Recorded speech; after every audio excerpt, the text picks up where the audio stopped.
Hello, everyone. Before we begin today's story, I have a small favor to ask.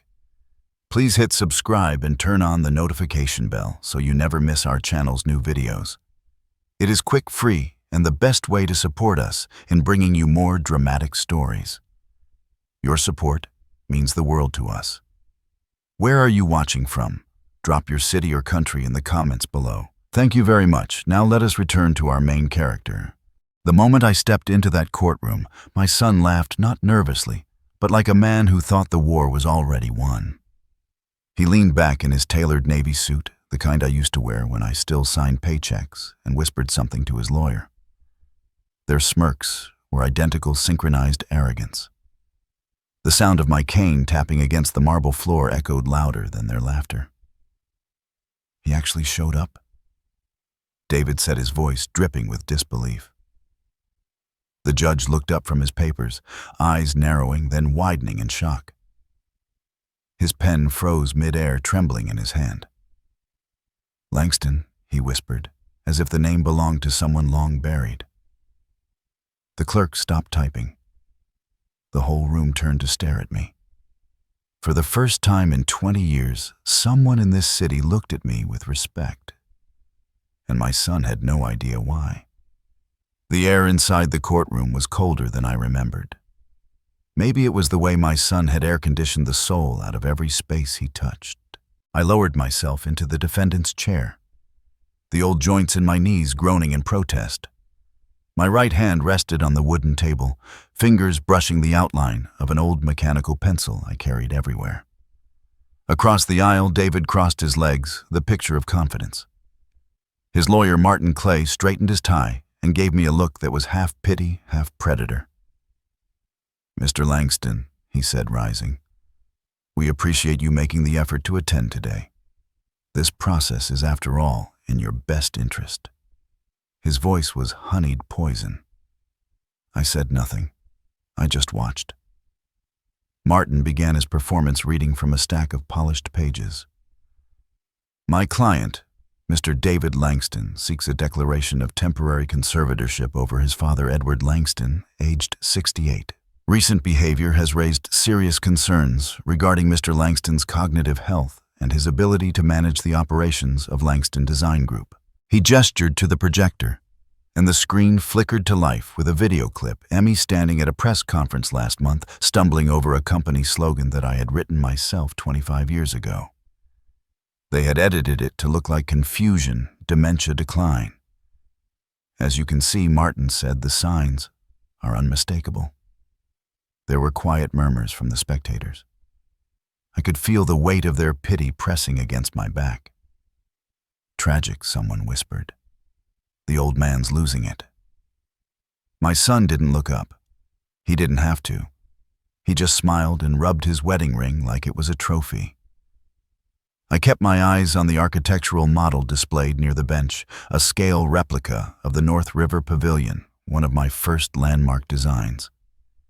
The brass plaques beneath it still bore my name. They hadn't changed that part yet.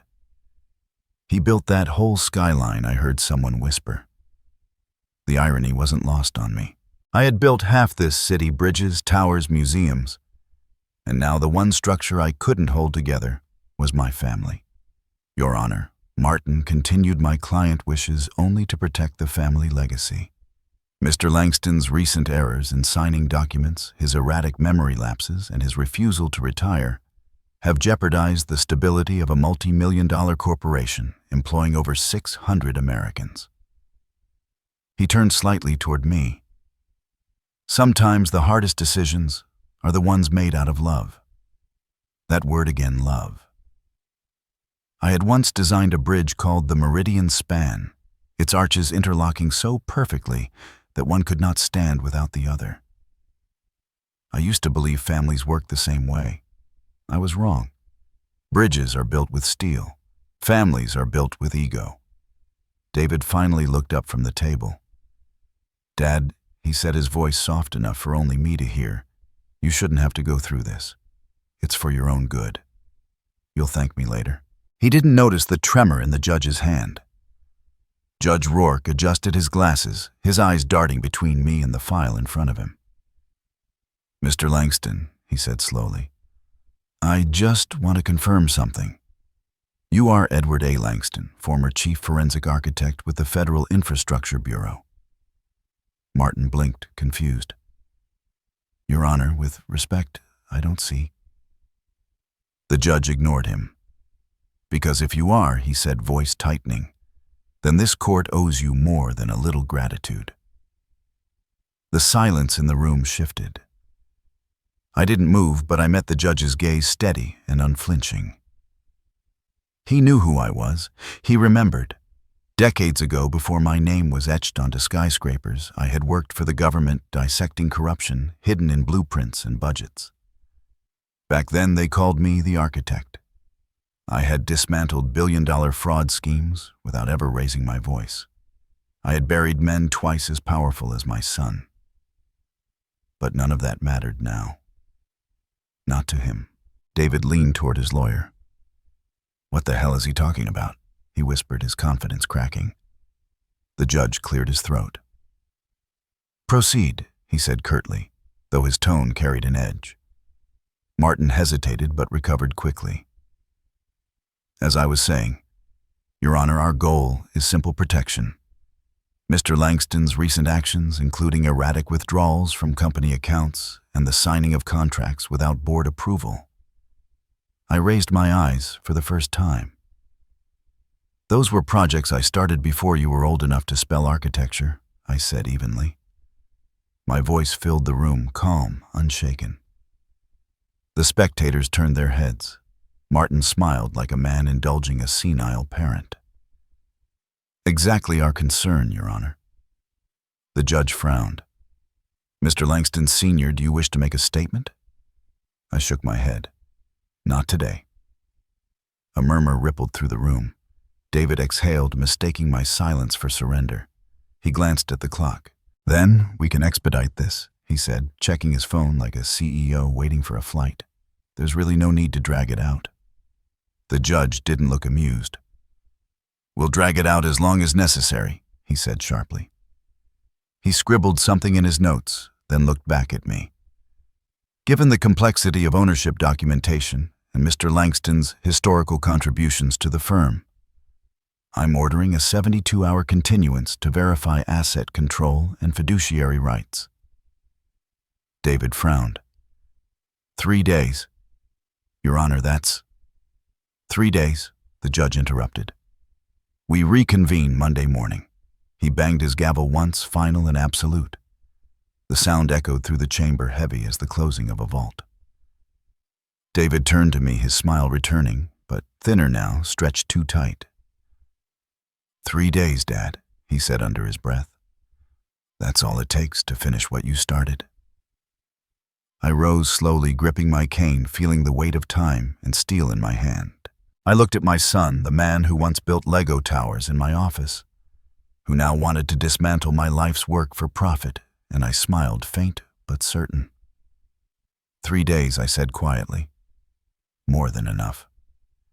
I walked out of the courtroom as his laughter followed me down the marble hall, echoing between the columns I had designed myself. He thought he had just buried me. He didn't know he had just built my foundation. The morning light crept through the blinds, slicing across the small guest house like the lines of an old blueprint. Edward Langston sat at the kitchen table, the same spot where he'd eaten breakfast for years. His fingers wrapped around a cup of black coffee that had long gone cold. Outside, the sound of sprinklers ticked rhythmically against the manicured lawn, a mechanical heartbeat for a property that wasn't really his anymore. The main house loomed at the end of the path, massive, modern, and soulless, like the people who lived inside it now. He used to design buildings that breathed structures that felt alive. Now, he lived beside one that seemed to suffocate the very ground it stood on. From his seat, he could see the balcony where his son once stood, as a child watching him draft late into the night. David used to call him the architect of everything. Now David wouldn't even meet his eyes. The guest house was quiet except for the faint hum of the refrigerator. Edward reached for the folded letter he'd received the week before, another friendly reminder, from the board of Langston Design Group, the company he'd founded 40 years ago. It was worded politely, almost warmly, but the message was cold. Please finalize the transfer of remaining advisory shares to the acting CEO, David Langston, as per the updated succession structure. He didn't need to read the rest.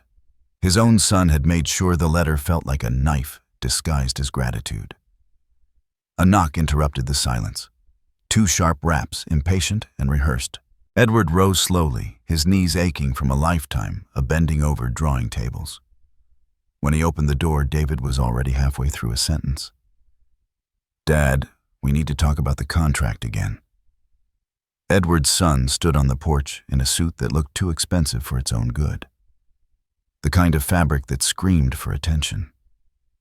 His hair was slicked back, his tie knotted with mathematical precision, but there was a tension in his jaw that betrayed the performance. "I told you," Edward said, voice calm, "I'm not signing anything else until I review the full revision." David exhaled sharply, forcing a smile that didn't reach his eyes. "Dad, this isn't about control. It's about continuity. You're 72. The board needs stability, someone younger, more adaptable to the market." "Someone younger," Edward repeated. "You mean you." David chuckled softly. "It's not personal. It's business." Edward studied his son. The same green eyes as Helen, but colder now.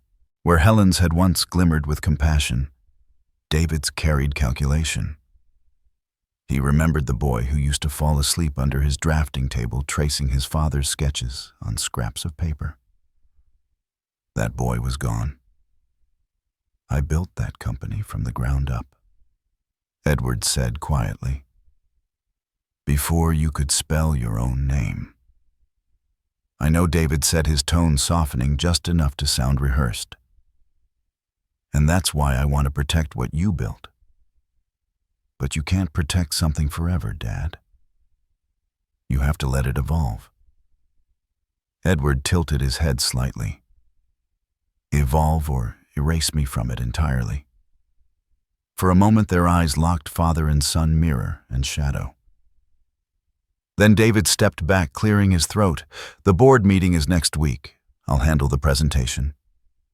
You should rest. I'll take care of everything." Edward smiled faintly. "That's what I'm afraid of." David's jaw tightened again, the mask slipping. He turned without another word, his polished shoes clicking against the stone path, until the door of his black SUV slammed shut. Edward watched him drive away, the hum of the engine fading into the morning air. Later that day, Edward sat in his small office surrounded by dust-coated blueprints and faded photographs. One of them showed Helen standing beside him at the company's groundbreaking ceremony in 1985. Her smile was the kind that could disarm a storm. He traced the outline of her face with his thumb. "You warned me about this, didn't you?" he whispered. "You said power changes people faster than money ever could." The phone rang once before the answering machine clicked on. David's voice filled the room, confident and clipped. "Hey, Dad, just confirming you'll be at the quarterly meeting next Thursday. It's a formality, nothing heavy. But the investors would appreciate your presence. Dress sharp. Cameras will be there." The line clicked off. Edward sat back in his chair, staring at the machine. Cameras? Public image. It wasn't a meeting, it was a show. That night, he walked the perimeter of the property like he used to when Helen was alive. The lights of the main house glowed through the glass walls, an aquarium of luxury. He could see silhouettes moving, David pacing near the window, his wife Lauren sitting at the grand piano, their voices indistinct but sharp. He caught fragments, words like brand investors, optics. When he turned away, the reflection of the house lingered on the surface of the pool, perfect and distorted. He wondered if that was how his son saw him now. Something warped by time, familiar but disposable. The next morning, Edward drove into the city for the first time in months. The Langston Design Group headquarters stood like a monument to his former self-steel glass precision. His name was still etched on the foundation plaque, though someone had added a sleek modern logo above it, LDG, by David Langston. The receptionist, a young woman who couldn't have been more than 25, greeted him with a professional smile that didn't hide her confusion. "Good morning, Mr. Langston. Are you here for the investor presentation I built this company?" he replied simply. "I don't need an appointment." He took the elevator to the top floor. When the doors opened, a dozen heads turned. The boardroom was alive with chatter and digital projections, modern sterile. David was at the center presenting a slideshow titled Next Gen Vision Redefining Legacy. When Edward entered the room, fell silent. David froze for a fraction of a second before forcing a polite smile. "Dad? What a surprise. I heard you were redefining legacy," Edward said, his voice carrying across the room. "Thought I'd see what that means." One of the board members cleared his throat nervously. "Mr. Langston, we were just discussing market repositioning. David's been very proactive in erasing the founder from his own company." Edward finished. David's eyes flashed. "Dad, let's not do this here." "I agree," Edward said. "You should have thought of that before you brought cameras." The photographers shifted uneasily. David gestured subtly, and the press assistants began packing up their gear. Edward stepped closer to the table, resting both hands on the cool surface. "I started Langston Design to build homes people could live in. Not towers people could envy." He looked at each board member in turn. "If you want to chase trends, chase them, but don't pretend you're carrying my legacy while you burn down everything it stood for." The silence was heavy. Then David spoke, voice low but cutting. "You don't understand how the world works anymore. You're stuck in the past, and it's dragging us all down with you." Edward nodded slowly. "Then maybe the past is the only thing holding what's left of your integrity together." David turned to the board. "This is exactly what I was talking about, erratic behavior, fixation on ideals that don't exist anymore. It's sad, really." A few members avoided eye contact. Edward could feel the distance forming his company, his people now orbiting his son's gravity. He straightened his posture, collected his papers, and simply said, "Do what you must. But remember this, David. The taller the structure, the deeper the cracks need to be hidden. And I designed every inch of this foundation. I'll know when it starts to crumble." He walked out before anyone could speak. The elevator doors closed, sealing the moment like a vault. By the time he reached the street, rain had begun to fall, soft at first, then heavier, washing over the windshield of his car. He sat there for a long time, engine idling, city lights blurring into watercolor streaks. Back at the guest house that night, he opened his old drafting notebook. On the first blank page, he wrote 3 words in neat, deliberate handwriting: "The foundation cracks." Then, almost without realizing it, he drew the first line of a new plan. A structure not made of steel or glass, but of strategy. Something sharp, something surgical. Outside, thunder rolled in the distance. Edward smiled faintly. Let's see if the architect still remembers how to build. The rain hadn't stopped since that day at the office. 3 nights had passed, and the sky seemed to echo his mood. Gray, relentless, unwilling to clear. Edward sat by the window of his guest house, the faint reflection of his face in the glass, looking older than he remembered. The coffee on his desk had gone cold again, untouched, next to a pile of papers, contracts, stock reports, legal letters, all signed by one name: David Langston. The words blurred together after a while, numbers turning into accusations, paragraphs into betrayal. He reached for one particular envelope, the one from the bank. He already knew what it said, but he read it anyway. Notification of collateral reassignment. Langston Guest Property, now registered as a corporate subsidiary of Langston Design Group. His jaw clenched. It wasn't a mistake. David had quietly folded the very house Edward lived in under the company's assets. The land that once represented peace now legally belonged to his son. He stood up slowly, his knees aching. There was something cruelly poetic about it, the man who'd built skyscrapers reduced to a tenant on his own soil. Outside through the rain, he could see the main house glowing warm and golden. He could almost hear the laughter spilling from the dining room. He picked up his coat and headed out into the night. The walk to the main house felt longer than it was. His reflection appeared distorted in the glass walls as he approached like a ghost, haunting a life that wasn't his. Inside, music and chatter filled the air. Lauren, his daughter-in-law, looked up first, surprised but composed. "Edward," she said softly with that false gentleness she always used when others were watching. "You didn't tell us you were coming." David was at the far end of the table, his tie loosened, a drink in hand. Two of his friends from the board were there, laughing too loudly. When he saw Edward, his smile faltered just enough to reveal the truth. "Dad," he said flatly, "it's late." "What's this about?" Edward looked at the table.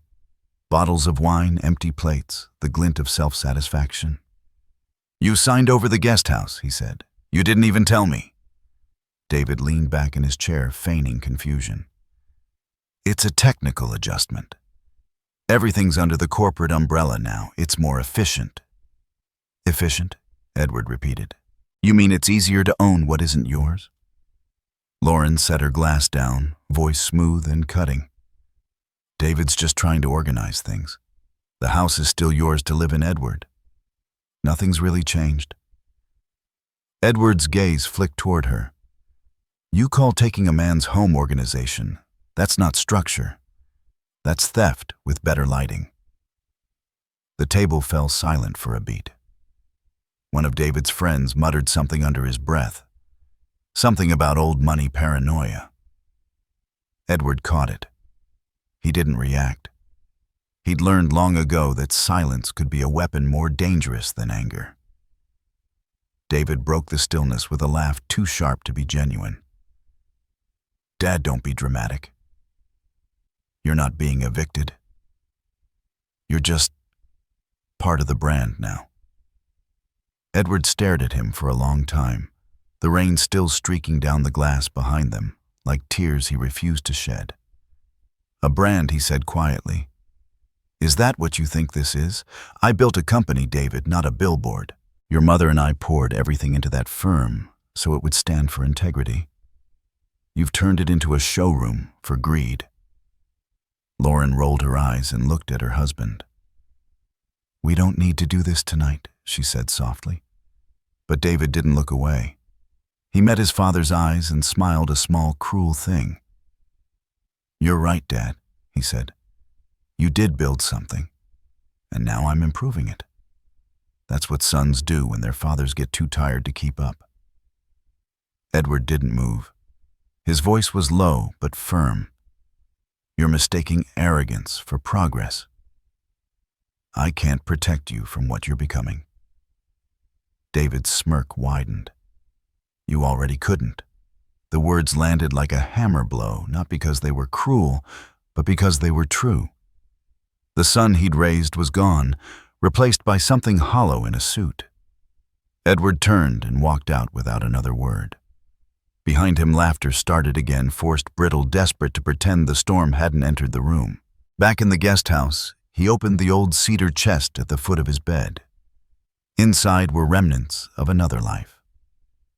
Helen's sketchbooks, her favorite fountain pen, and a small black notebook labeled Founding Documents.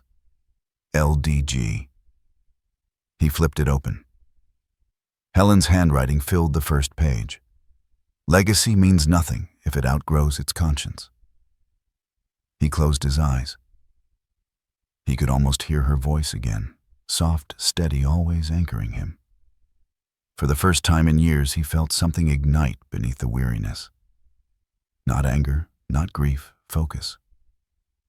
He spent the next hours pulling files from the shelves, sorting, reading, highlighting. Contracts, amendments, board minutes, each document a puzzle piece in the structure his son had built on deception. He saw the pattern emerge, subtle but deliberate incremental transfers. Proxy votes, asset merges, each one signed by people David had quietly put in his pocket. When dawn broke, Edward was still at his desk, surrounded by paper and exhaustion. The first sunlight hit the pages, casting long, clean shadows. It was then that he found it, the clause Helen had insisted on all those years ago. A single paragraph buried deep within the original charter. In the event of demonstrable fraud or misrepresentation by any acting executive, the founder shall be granted immediate reinstatement of voting control until such misconduct is legally resolved. He leaned back, a thin, grim smile forming. "You never read the fine print, did you, David?" Later that afternoon, Marianne Holt called. She was one of the few remaining people he trusted, a former legal consultant who had once worked with him during the company's early years. Her voice was calm but urgent. "I've been hearing things," she said. "Your son's been talking to investors quietly off the books. Something about restructuring ownership. If I were you, I'd start documenting everything." "I already have," Edward replied. "And I found something that might stop him." There was a pause, the kind that carried both admiration and worry. "Be careful, Ed. He's not the boy you raised." "I know," he said. "He's the man I failed to stop from becoming what he is." That night, Edward met his grandson Tyler for dinner at a small diner off Lakeshore Drive. Tyler was 16, bright, restless, the last spark of innocence left in the family. "How's school?" Edward asked as they sat down. "Boring," Tyler said, grinning. "But I made the varsity baseball team," Edward smiled. "Your dad must be proud." Tyler hesitated. "He doesn't come to the games. Says he's too busy." Edward's hand tightened around his coffee cup. "Your father's got a lot on his plate right now." "Yeah," Tyler said softly. "Grandpa, can I ask you something? Is it true he's trying to take the company from you?" Edward looked at his grandson, the boy's eyes wide with curiosity and confusion.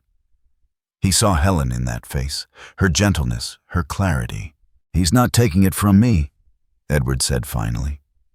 "He's taking it from himself." Tyler frowned. "That doesn't make sense." "One day it will." They finished dinner quietly. When they stood to leave, Tyler handed him something, a folded piece of paper. "I found this on Dad's desk when I was looking for a charger. Don't tell him I took it." Edward opened it later in the car. It was a memo, internal correspondence between David and the CFO. The subject line read, "Emergency proposal petition for founder conservatorship." He read it twice, his chest tightening. David wasn't just taking the company. He was preparing to have him declared mentally unfit to run it. Back at the guest house, Edward placed the document on the desk and looked out the window. The main house lights flickered in the distance, reflected in the rain, pooling on the stone patio. He whispered into the silence. "So this is how it begins."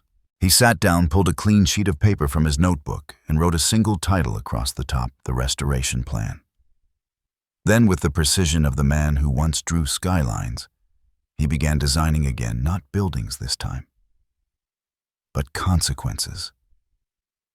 The morning started with a sound he hadn't heard in months, a firm professional knock on his front door. Edward Langston paused mid-sip of coffee, setting his mug down beside a half-finished sketch of the company's first building. The knock came again, sharp and deliberate, like someone accustomed to delivering bad news. When he opened the door, a man in a Navy courier uniform stood on the porch holding a tablet and a thick white envelope stamped with the gold seal of Langston Design Group Legal Department. "Delivery for Mr. Edward A. Langston," the man said flatly. "Signature required." Edward signed the digital screen, his fingers steady, though his heartbeat wasn't. The courier handed over the envelope, nodded curtly, and left. The moment the car disappeared down the road, the silence returned, heavy, waiting. He stared at the envelope for a long time, before tearing it open with the edge of a ruler. Inside were several stapled pages and a letter on embossed stationery. The heading alone made his stomach tighten. Notice of emergency conservatorship hearing. He read it twice. Petitioners David Langston and the Board of Directors of Langston Design Group. Respondent Edward Langston. The language was clinical and personal. They were requesting that the court deem him mentally unfit to manage his financial or business affairs due to advanced cognitive decline. He sat down slowly, the chair creaking beneath him. His eyes skimmed further. Attached exhibit a psychological assessment report. Dr. Colin Greer, Ph.D. Edward frowned. He had never heard of the man. He flipped to the last page, a forged signature. It wasn't disbelief that struck him. It was the precision. They had planned this. The same attention to detail he'd once taught his son was now being used to erase him from his own creation. The words blurred for a moment. He set the papers down, breathing in through his nose, out through his teeth, until the room stopped spinning. Through the window, the main house shimmered under the California sun, all glass and arrogance. Somewhere inside, his son was celebrating a victory that hadn't yet been won. Edward stood, buttoned his shirt, and walked the long stone path to the mansion. The wind carried the faint scent of chlorine from the infinity pool, Melissa's idea of perfection, though she never swam. As he approached the patio, he saw them lounging there, David with a cocktail in hand, and Lauren beside him, scrolling through her phone, her designer sunglasses reflecting the turquoise water. When David saw him, his expression froze for half a second before morphing into polite surprise. "Dad," he said, standing up, "didn't expect you." Edward held up the envelope. "I got your letter." Lauren's head turned, her tone cool and cautious. "David, what's he talking about?" David smiled, but the charm cracked at the edges. "It's not what you think. Dad, why don't you sit down and we can talk like adults?" "I am sitting down," Edward said, lowering himself into the patio chair opposite them. "Now tell me why my own son just petitioned a court to have me declared incompetent." Lauren exhaled dramatically, setting her phone aside. "You've been under a lot of stress, Edward. You've been making unusual choices. We're just trying to help." "Help?" Edward's voice was calm, but his eyes were steel. "By stealing my name, my company, and now my life," David's mask slipped. "Don't make this harder than it needs to be. This is for the good of the company. You've been making erratic calls, holding up projects, questioning decisions that were finalized months ago. Investors are nervous. You're hurting what you built." Edward leaned forward. "And what did you build?" "David." David faltered, his mouth tightening. "You don't understand the pressure I'm under. You're not the man you used to be. It's time to let go before you drag us all down with you." For a long moment, the only sound was the quiet ripple of the pool. Then Edward spoke softly. "You filed this. You forged a report from a man I've never met. You weaponized the one thing I gave you trust. You think because I've been silent, I've been blind." David didn't answer. His knuckles whitened around his glass. Lauren rose, voice sharp. "Edward, we're not the enemy. We love you. But if you can't see what's best for the company, someone has to step in." Edward turned his gaze to her. "I remember when you told Helen that family meant protecting one another. Do you protect your husband from himself? Or do you just hold his coat while he burns what's left?" She froze, her expression unreadable. David snapped, "That's enough." Edward stood, tucking the papers neatly under his arm. "No, it isn't. Not yet. But it will be." He left without another word. That night the pain started again. Tightness in his chest, a dull ache spreading down his left arm. He reached for his pills, but his hands shook too much to open the bottle. The clock read 2:37 a.m. He dialed the main house. It rang 4 times before Lauren answered, her voice groggy and annoyed. "Edward." "What time is it? I'm not feeling well," he said, steady but breathless. "It's my heart again. I need a ride to the clinic." There was a pause followed by a sigh, heavy enough to crush what little remained of his faith. "David's asleep and I have a meeting at 9. Call an ambulance if it's serious. Don't overreact." The line went dead. Edward stared at the phone, then at the dark window where the reflection of the mansion shimmered faintly. He whispered, "Overreact." Then he grabbed his keys and drove himself to the emergency room. The doctor said it wasn't another heart attack, just stress pushing his body past its limit. "You need to avoid emotional strain, Mr. Langston," the cardiologist advised. "Find peace or it'll find you first." When he returned home at dawn, an envelope was waiting by his door. The same gold seal, the same lifeless precision. Hearing scheduled Monday, 9:00 a.m. Edward read it once, then again. The date sat like a stone in his chest. 3 days to be publicly erased. He poured himself another coffee, though his hands still trembled. The bitterness grounded him. He sat at his desk and opened the old drawer on the right, the one that hadn't been touched since Helen died. Inside, among brittle papers and a dried rose, lay a thin folder labeled in her handwriting, "Founder Clause." He opened it carefully. Inside was the original charter she'd helped draft when Langston Design was founded in 1984.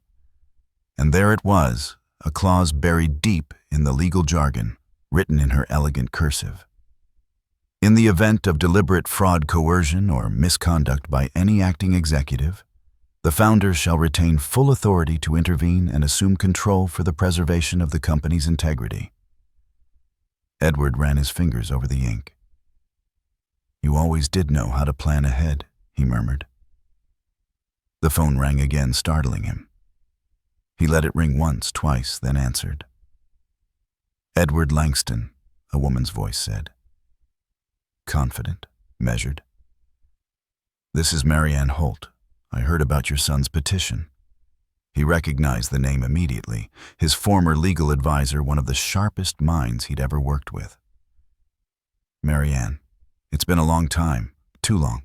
And from the sound of things, it's about to get longer unless you let me help." He leaned back, exhaling slowly. "You think I need a lawyer? I think you need an ally," she said.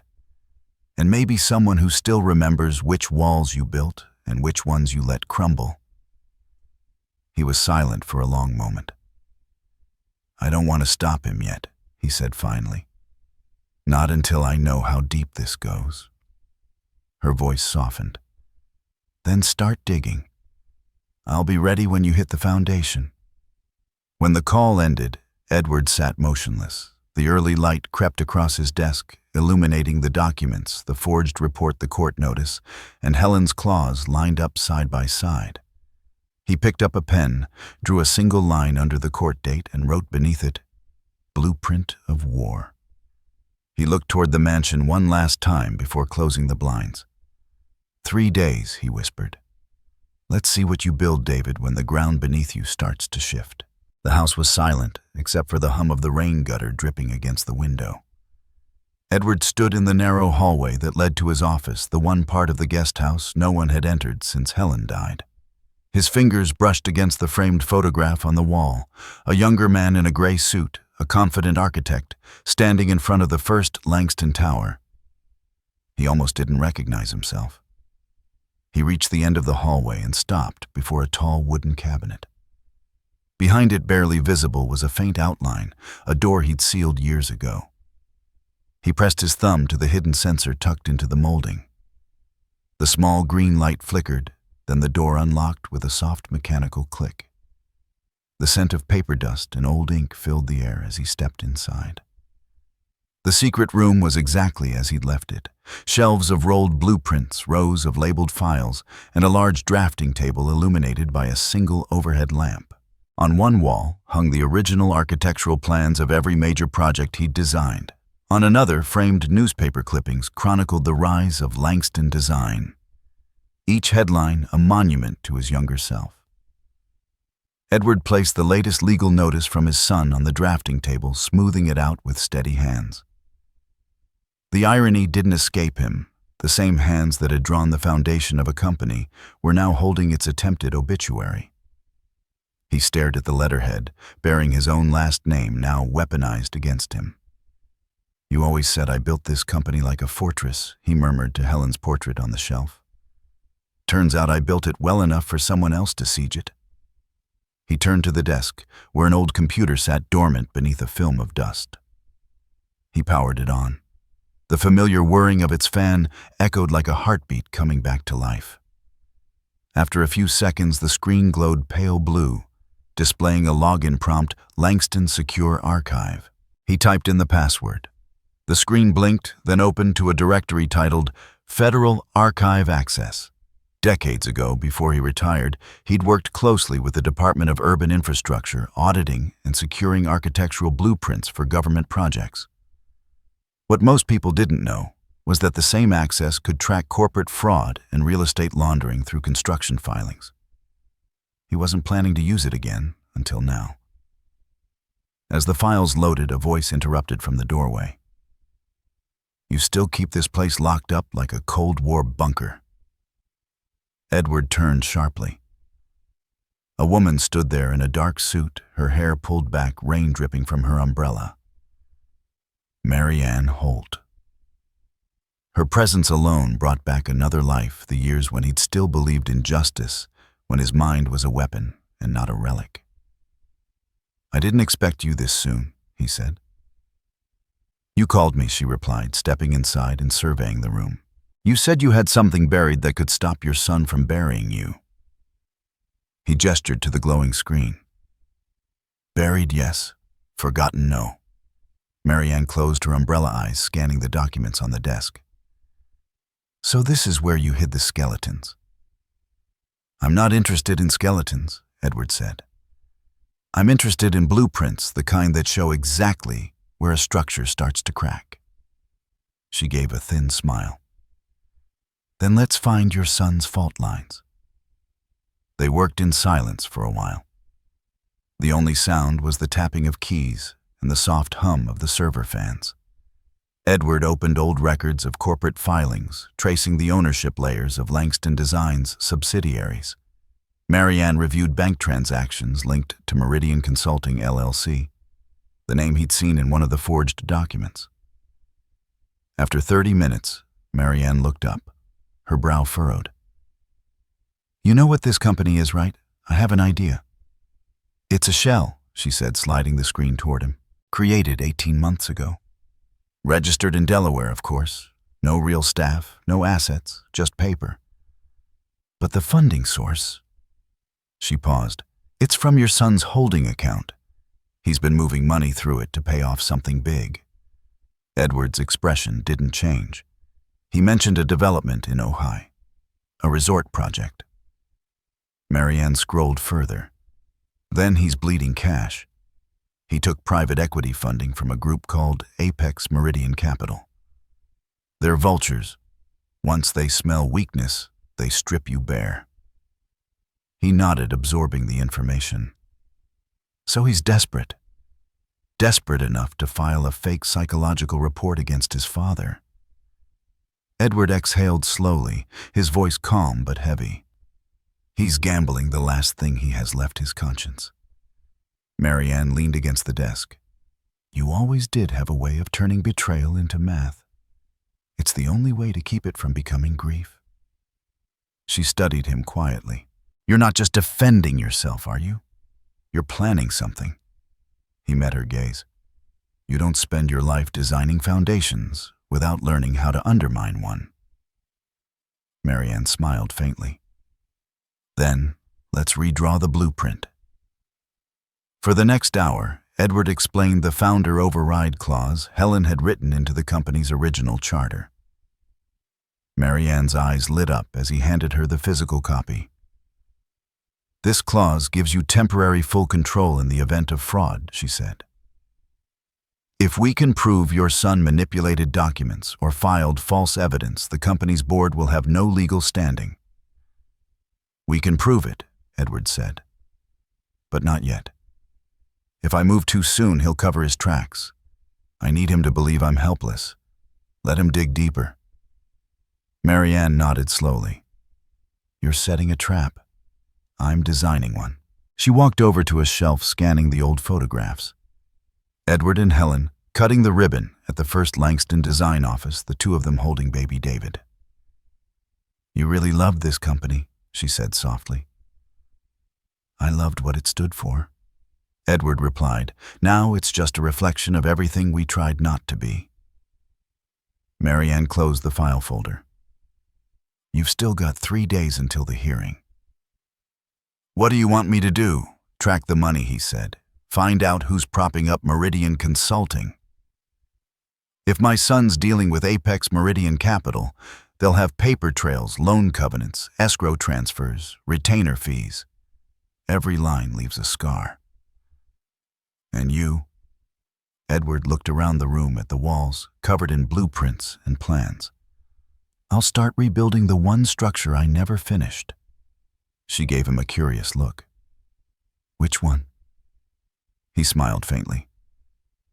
My legacy. Marianne left shortly after midnight, promising to return in the morning. The rain had stopped by then, leaving the air cool and clean. Edward stayed in the room long after she was gone, the glow from the monitors reflecting off the drafting table. He began pulling old ledgers, cross-referencing signatures, noting inconsistencies. His hands moved with the precision of a man who had spent a lifetime shaping lines into meaning. At 2 a.m., the phone buzzed. A message from Marianne. He's using Meridian Consulting to pay off a defaulted note. I'll explain tomorrow. Edward typed back one line. Good. I want him to think I know nothing. He turned off the lights, leaving only one lamp burning over the drafting table. On it lay a fresh sheet of vellum perfectly blank. He drew a single horizontal line across it, deliberate and straight. Then, another intersecting. Slowly, a shape began to emerge. Not a building this time, but a pattern of connection. Each angle a choice, each line a consequence. When he finally stepped back, the rain had begun again outside, tapping softly against the window. He looked down at what he'd drawn. The shape wasn't architectural, it was tactical. The title at the bottom of the page read, The Langston Counterplan. Edward turned off the lamp, leaving the blueprint under the soft wash of moonlight. His reflection in the glass was faint but certain. The architect, he whispered to himself, is back. The night stretched long, filled with the quiet hum of servers and the faint clatter of keys. Edward Langston leaned over the desk, the glow from 3 monitors carving deep lines into his face. His office looked like a command center, now papers spread out in organized chaos, cables running across the floor, the air thick with coffee and calculation. Beside him, Marianne Holt scrolled through another page of data, her expression sharp and focused. He's good, she said quietly, her eyes fixed on the screen. He's built layers of protection dummy accounts, shell companies, off-book transfers. If I didn't know better, I'd say your son learned from the best. Edward didn't look up. He did. Marianne paused, then turned the monitor slightly toward him. But he's sloppy too, overconfident. Look at this: repeating vendors, identical invoice numbers, fake consulting firms. Classic laundering patterns. Edward's fingers danced across the keyboard. Show me the origin of the first transaction. A graph of lines and nodes appeared, money flowing through accounts like arteries pulsing toward one final destination. The last node blinked red. Marianne leaned closer. Langston Foundation, she whispered. Edward froze. That's impossible. She shook her head. It's not. Look, these transfers are disguised as architectural research grants. Every dollar going out of your late wife's foundation is routed through a company called Meridian Consulting.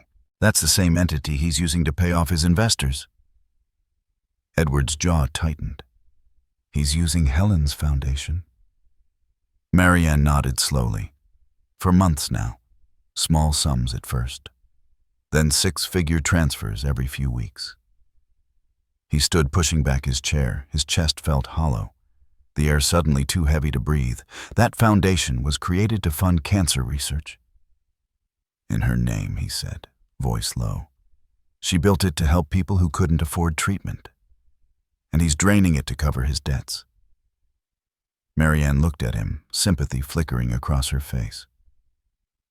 Edward, I'm sorry. He walked to the window, staring out at the rain hitting the glass. Don't be. This isn't grief, it's confirmation. Behind him, the keyboard clicked as Marianne typed. I'm pulling up the last 12 months of transactions. There's more. He's not just moving money, he's laundering it through a trust registered to his wife. Edward turned. Lauren, yes. She's the signatory for at least 2 transfers. A long silence filled the room. Then Edward said quietly, Get me everything. Names, timestamps, amounts. Marianne started printing the files. Each sheet slid out of the machine like a verdict. Edward gathered them, arranging them across the desk. Line after line told the same story, betrayal carefully documented in black ink. When the last page printed, Marianne placed it on top. That's $230,000, directly from the Helen Langston Foundation to Meridian Consulting. Edward's hand trembled as he touched the paper. He's not saving his company. He's stealing his mother's grave. Marianne exhaled softly. What do you want to do? He looked up at her eyes colder than she'd ever seen them. I want him to finish digging. Then I'll bury him in the truth. The door creaked open. Both of them turned sharply. Tyler stood in the doorway, soaked from the rain, a backpack slung over his shoulder. His eyes were wide, uncertain. Grandpa, he said, voice small. I think I found something. Edward motioned him inside. What are you doing here this late? I couldn't sleep. Tyler said, setting his backpack on the table. He unzipped it and pulled out a flash drive. Dad left his laptop open after dinner. He told me to stay out of his office, so I didn't. He smiled faintly. I used my tablet instead. Marianne raised an eyebrow. That's either brave or stupid. Probably both, Tyler said. But I copied some emails. I thought you'd want to see them. Edward took the flash drive and plugged it in. The screen filled with messages between David and someone from Apex Meridian Capital. Edward read quickly, his pulse climbing with each line. David, we can't delay the capital call any longer. My father's assets are the only leverage we have left. Apex Rep. If the court grants conservatorship, the accounts transfer automatically. Get it done. Edward leaned back, his voice a whisper. He was planning this months ago. Tyler frowned. What does that mean? It means your father's not trying to protect me, Edward said. He's trying to erase me. Marianne stood pacing the room. Edward, this is enough to destroy his case. With these emails, the fake psychiatric report, and the financial trail, we can prove conspiracy and fraud. Edward shook his head. Not yet. If we move now, he'll claim it's fabricated. Let him believe he's winning. Marianne gave him a wary look. You're playing a dangerous game. I designed dangerous games for a living, he said. Buildings that could kill if one line was wrong. I know how to balance pressure. Tyler looked between them. So what do we do? Edward rested a hand on his grandson's shoulder. You go home and forget this for now. You've done more than enough. Tyler hesitated. He's my dad, Grandpa. Edward's voice softened. And he's my son. But right now, he's the architect of his own collapse. The boy nodded slowly, and left his footsteps fading down the hall. When the door closed, Marianne spoke. "You can't keep this quiet forever. He'll come after you harder." Edward smiled faintly. "That's the plan. The louder he gets, the deeper he'll bury himself." Marianne looked at him, the faintest trace of admiration in her eyes. "You really are the architect?" He glanced at the stack of printed documents. "No. I'm just the man who remembers where the cracks are." Hours passed. The rain stopped, leaving the city wrapped in fog. Edward worked through the night, marking connections between the documents, drawing red lines from one transfer to another. Each stroke of his pen made the picture clearer. His son had been building this lie for years, one layer at a time, and every layer pointed to the same foundation: greed. At dawn, he paused, stretching his aching shoulders.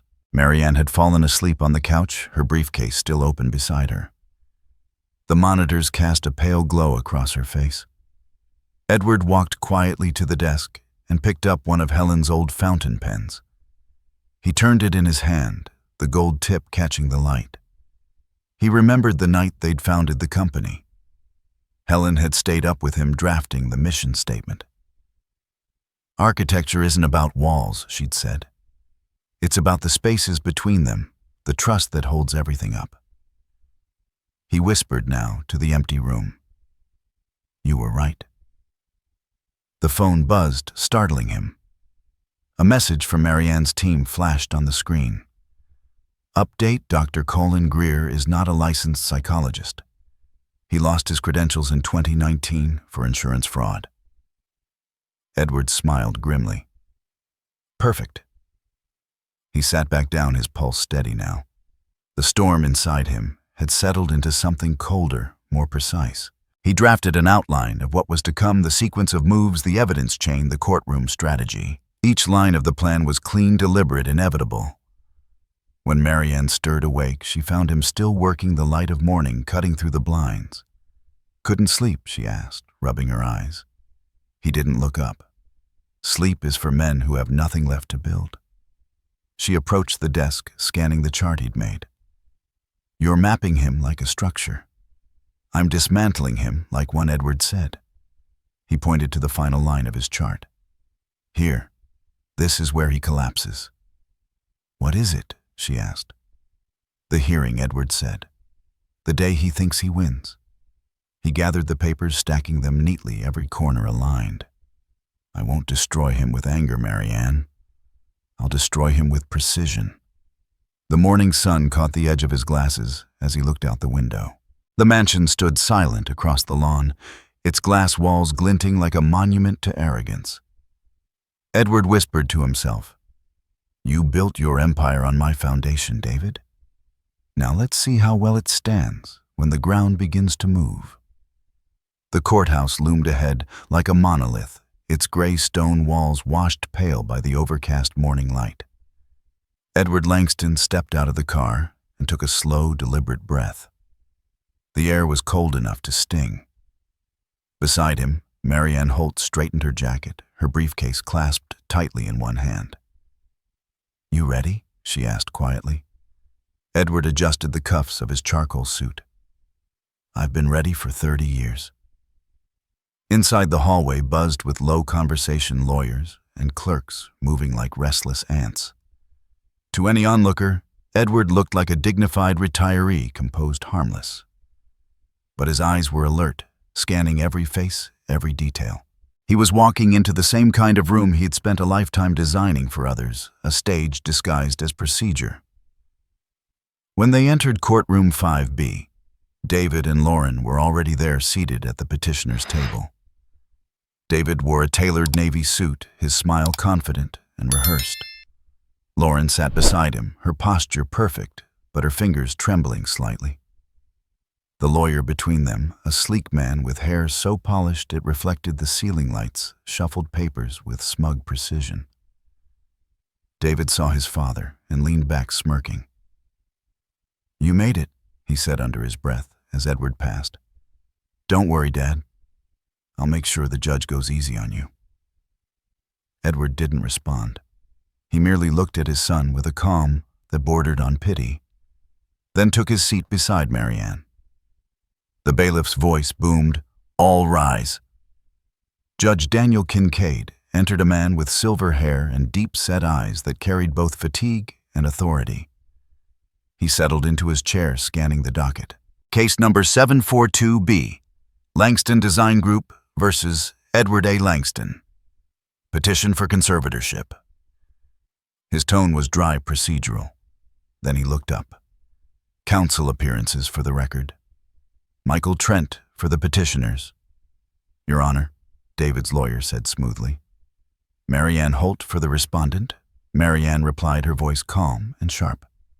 Kincaid nodded. Proceed. Trent stood and began his opening statement, voice dripping with practiced empathy. Your Honor, this is not a case of greed or malice. This is about protection. My clients, David and Lauren Langston, are here out of love and concern for Mr. Langston, a man whose recent decisions and behaviors have raised serious doubts about his mental capacity to manage his affairs. We intend to show clear evidence of cognitive decline, erratic financial moves, paranoia, and delusional beliefs about conspiracies against him.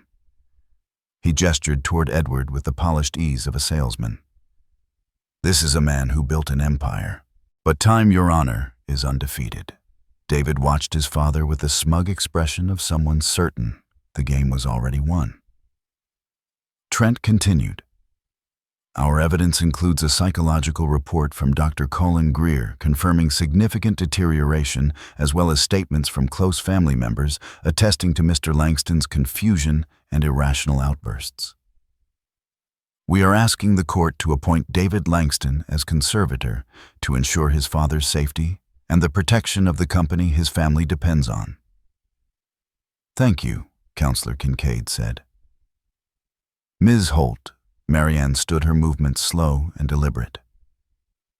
Your Honor, my client is not the one who needs protection.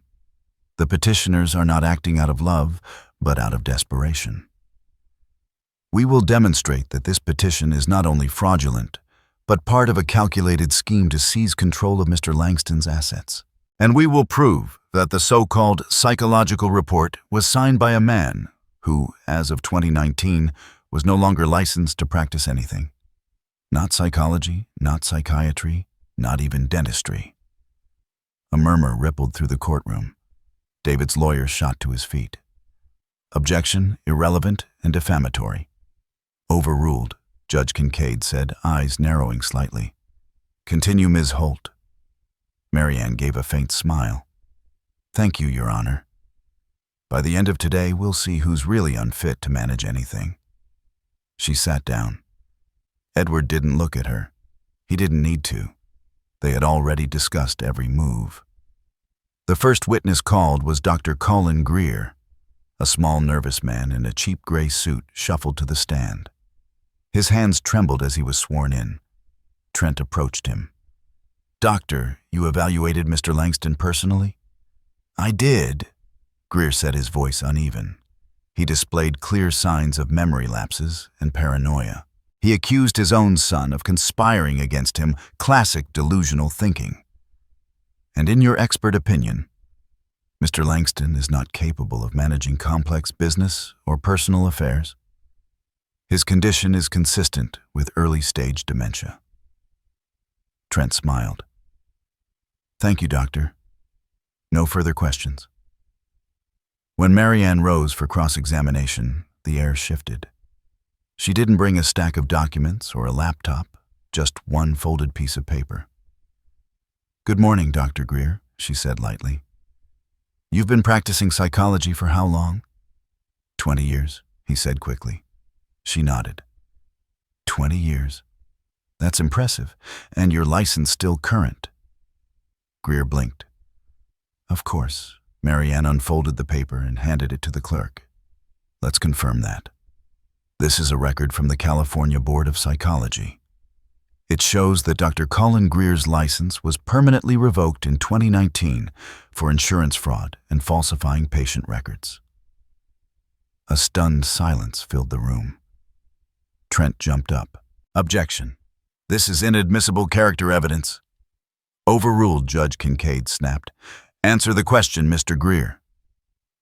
Greer's mouth opened and closed soundlessly. I was reinstated, he stammered. Marianne raised an eyebrow. Really? Because according to the same record, there's no reinstatement on file. Tell me, doctor, were you paid for this report? He hesitated. Yes. How much? He swallowed. 25,000. Paid by whom? I don't recall. Marianne turned her voice sharp as a blade. Let me refresh your memory. Was it from an account under Meridian Consulting, LLC? Greer froze. She walked to the projection screen and tapped a key. A bank transfer appeared on display from Meridian Consulting, LLC to Colin Greer. $25,000 memo consulting services. The courtroom erupted in whispers. Judge Kincaid's gavel came down hard. Order Marianne leaned in, her voice low and steady. You didn't evaluate my client, did you, Doctor Greer? He looked down at his hands. No. You signed whatever report was placed in front of you, didn't you? He nodded weakly. Thank you, Marianne said. No further questions? The judge's face had turned a deep shade of red. Mr. Trent, do you have any response? Trent tried to speak, but no words came out. David's confident smile had vanished, replaced by a thin line of fury. Lauren's eyes darted toward her husband, panic starting to surface. Judge Kincaid slammed his gavel again. Dr. Greer, you are hereby held in contempt of this court and referred for immediate investigation of perjury and fraud. Bailiff, escort him out. As the man was led away in handcuffs, the silence in the courtroom grew heavy and electric. Marianne returned to her seat and whispered, Your turn will come. David's lawyer fumbled with his notes, his slick composure unraveling. Your Honor, I believe Mr. Langston's son would like to testify next. Very well, the judge said coldly. Mr. Langston, take the stand. David stood, his shoulders stiff, his jaw clenched. He walked to the witness box, sat down, and raised his right hand for the oath. His gaze flicked briefly toward his father, filled with the same arrogance Edward had seen since the boy was 16 and thought he knew everything. When he spoke, his voice was steady but strained. Your Honor, I filed this petition because my father has become erratic. He's made impulsive financial decisions that endanger the company. He accused me, his own son, of theft and deceit. All I've ever wanted was to protect him and the legacy he built. Marianne rose again, her expression unreadable. Mr. Langston, you claim to be protecting your father. Is that correct? Yes. Even though you hired a disbarred doctor to forge a report? He stiffened. I had no idea about that. She stepped closer. And yet you authorized a $25,000 transfer to Meridian Consulting, the company that paid that doctor. Isn't that right? His face went pale. That's confidential business information. Marianne's voice sharpened. Not when it's tied to criminal activity. Isn't it true, Mr. Langston, that Meridian Consulting is owned by you and that you used it to funnel money from your mother's foundation? David's composure cracked. That's a lie.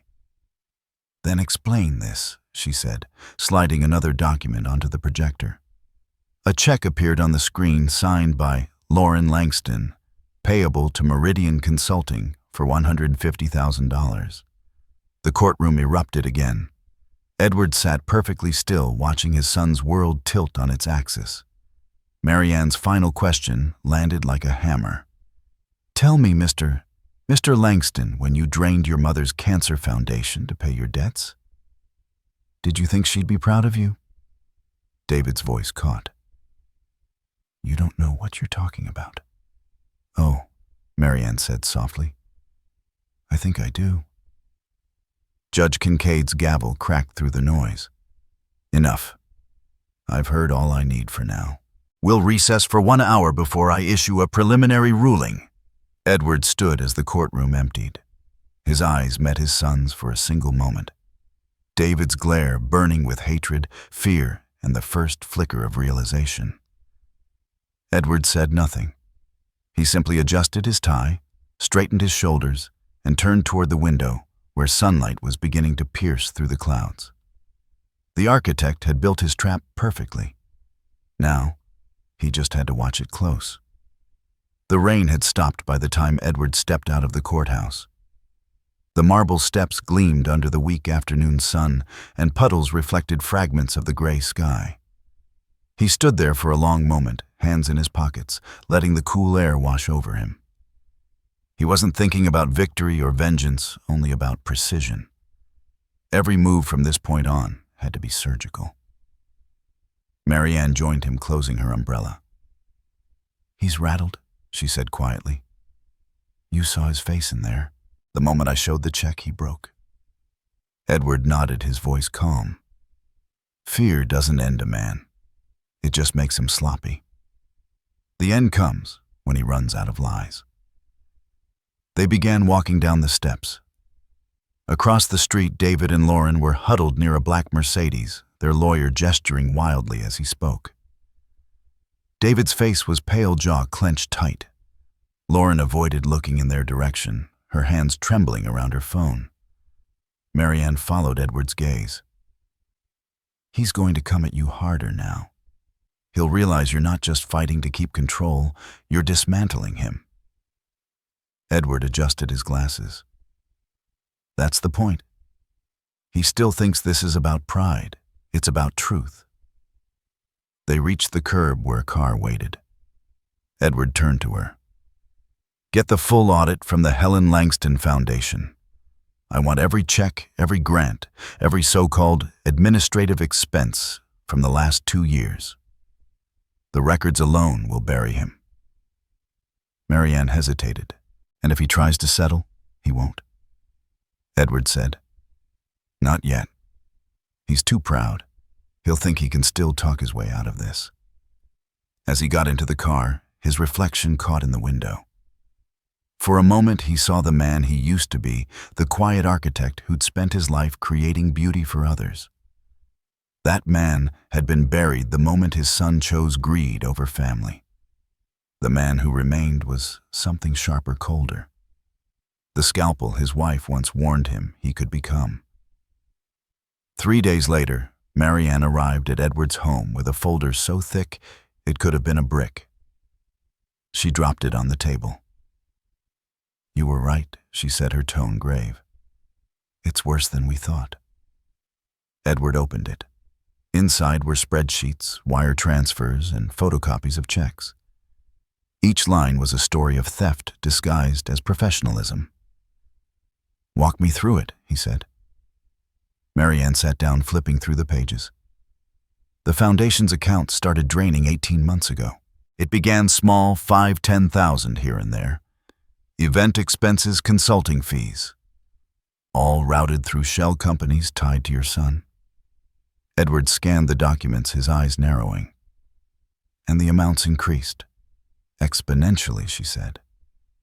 $230,000 in the last 12 months alone. Most of it moved into an LLC called Westcrest Development Partners. That's one of David's holding firms. The rest went to pay off interest on a loan from Apex Meridian Capital. Edward leaned back, his hands steepled under his chin. He's laundering his mother's legacy to keep his failing empire alive. Marianne nodded. And Lauren signed off on every transfer.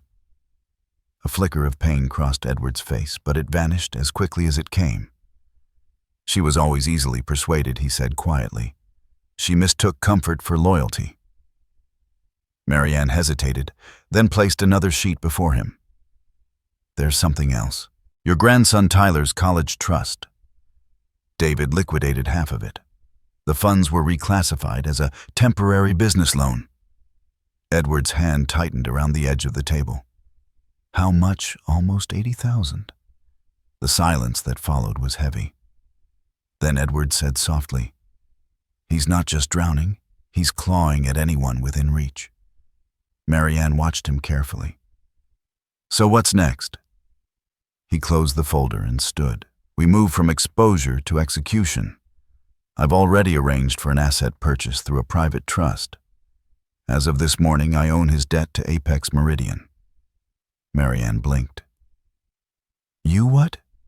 Edward looked at her calm and precise. I called in a favor. The fund was ready to foreclose.